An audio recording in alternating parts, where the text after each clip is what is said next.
From a macroeconomic perspective, this budget has some positives and some negatives.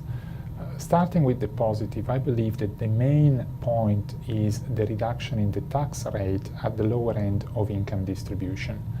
Australia has an inequality problem. Over the last few years, the tax system has become less progressive, which has contributed to the inequality problem.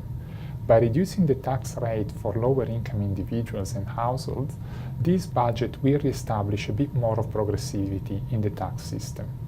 However, we also have to consider that in the past, some additional measures were announced by the government as part of the tax plan, and if these measures are implemented over the next few years, then they could reduce the progressivity of the tax system once again. So this is something that we will have to monitor in the future. Some people will also be celebrating the return to a surplus next year as a positive.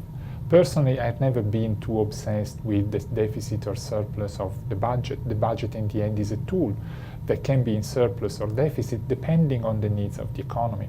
However, if there is a good time to go back to a surplus, that's probably now. And this is because the cycle of Australia, the business cycle of Australia, is positive, even though booming.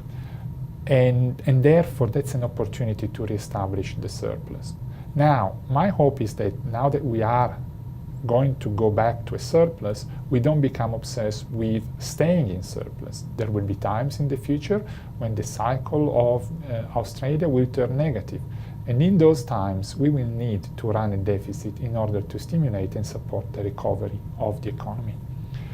Turning to the negatives, the problem with this budget is that there isn't enough to support the long-term prosperity and long-term growth of the economy. After the end of the mining boom, Australia needs to change, to transform its economy, to generate innovation. And this requires investment in physical capital, but also investment in human capital, research and development, and also the creation of a labor market that can support this process of transformation. Unfortunately, in the budget, what we have is only a large amount of investment in infrastructure, which is physical capital. And this in itself is not sufficient to guarantee the process of transformation and innovation that we need.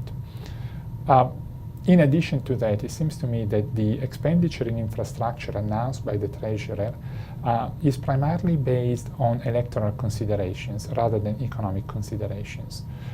This is to be expected because this is essentially an electoral budget.